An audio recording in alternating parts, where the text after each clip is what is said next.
Hey guys, I am so embarrassed, but we finished the Ninja Turtle vote for Pairwise comparison, but we did not do the ice cream. But you know what I would actually do in class is I would actually have you guys try the ice cream on your own. Like I would have you determine who was the victor and the winner. But I just want to make sure I provide that resource for you if you need it. Here we're going to do B versus C.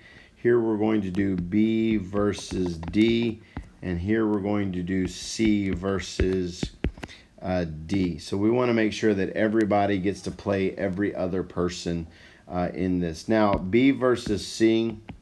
Let's see who the winner is going to be. Now, B outdoes C here, so that's 5 points.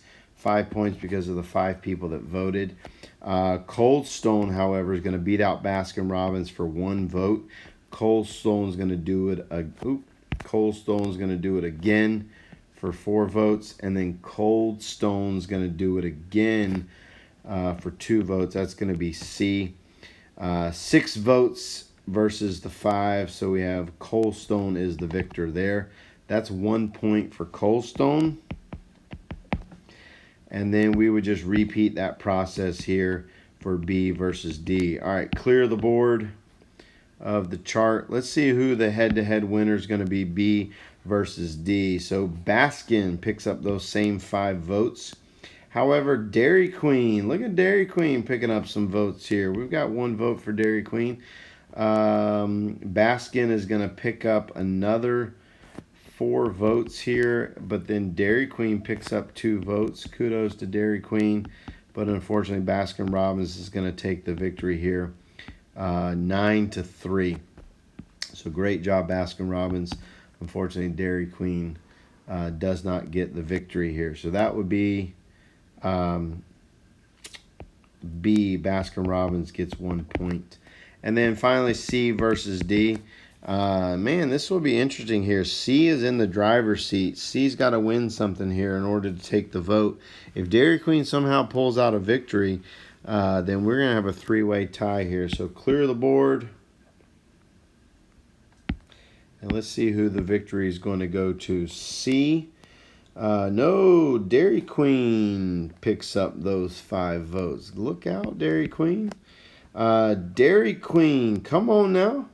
Dairy Queen beats out C, picks up another vote here. Cold Stone takes the 4, and Cold Stone takes the 2. And we've got 6-6. Now, do you remember what happens when you have a tie in the pairwise? Well, back over here, a tie is going to give half of a point to each candidate. So we each have a half point there. So flip back over and let's give the 1/2 point to each person. So C gets a half, D gets a half, and what do you know? That does the trick here. Cold Stone with a point there, and Cold Stone with a point there. So Cold Stone is the winner with only 1.5 points. So Cold Stone in the pairwise picks up the victory. I want to say Cold Stone won a couple of them. Didn't Cold Stone win back here? Yeah, Cold Stone got the elimination, plurality with elimination. Cold Stone picked up the victory, and then Cold Stone won here. Did Cold Stone win on all 3? Wow, man. Yep, Cold Stone took it 3-0. I find that interesting because Cold Stone plurality, Cold Stone. No, there we go. Baskin Robbins got 1. Yeah, I thought we had a different winner. But Cold Stone took 3 out of 4. Baskin Robbins picked up a victory there on the board account method. So anyway, so let's close with this. How many comparisons are needed when using the pairwise comparison? So what's interesting, we have N candidates here. N is just the number of candidates that we have. Now, if N equals 2, there's only going to be 1 matchup. I mean, think about it. A versus B. The game is done. So we have 2 people. However, what if there were 3 people involved, how many different pairwise comparisons would we have? Well, we actually did that right up above here. We had Cold Stone versus Baskin Robbins. We had Baskin Robbins versus Dairy Queen, and we had Cold Stone versus Dairy Queen. So there are actually going to be 3 there. But what if I had 4 people involved? How many different pairwise comparisons would there be? This was the Ninja Turtle question. There are going to be 6 of those. So real quick, I want to flash back. Remember, we had our, I'll use the highlighter tool in yellow. L versus D, D versus M, D versus R, L versus M, L versus R, and M versus R. So we had 6 different matchups here. There's actually a pattern here. I'm not sure if you recognize the pattern, but the pattern here is 2 times 2 minus 1 divided by 2. And 3 times 3 minus 1 divided by 2. And 4 times 4 minus 1 divided by 2. So that would be 2 minus 1 is 1. 1 times 2 is 2. 2 divided by 1 is indeed 1. And then 3 times 2 is 6. 6 divided by 2 is 3. And that's that answer. 4 times 4 minus 1 is 4 times 3, which is 12, but 12 divided by 2 is indeed 6. So the number of comparisons is actually found by the formula n times n minus 1 divided by 2. So this formula will tell you how many games. So I actually used to work for the Parks and Rec in my town, and if we had, let's say, 12 teams sign up for a tournament, would every single team be able to play every other team? Well, if we had 12 teams sign up, that's 12 times 12 minus 1 divided by 2.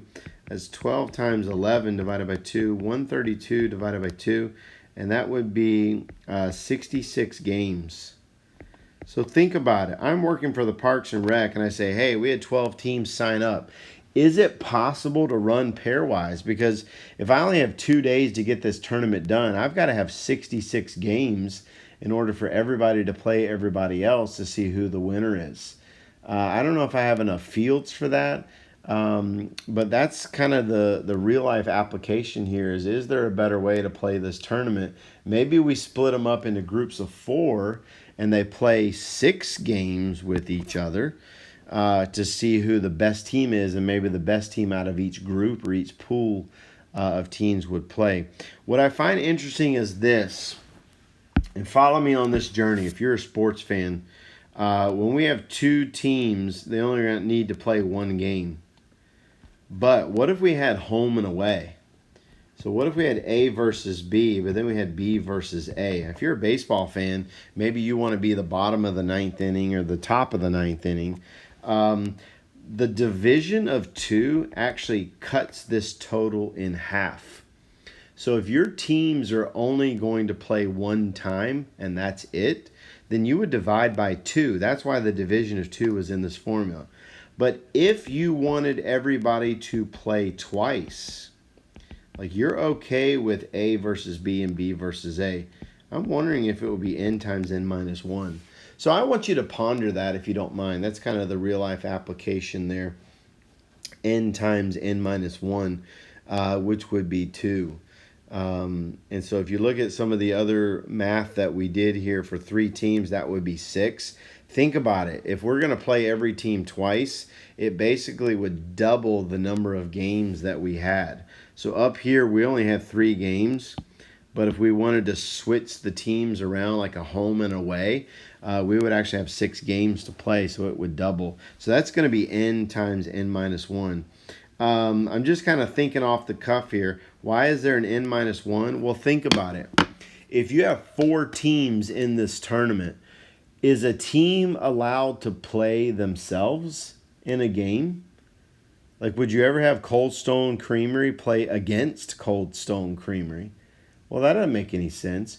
So basically, the number of teams that you have to play is n minus 1 because you cannot play against yourself.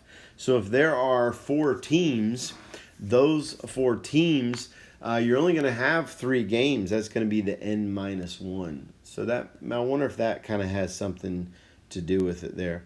Hey, thank you guys for joining me and finishing out this section 14.1 pairwise comparison method.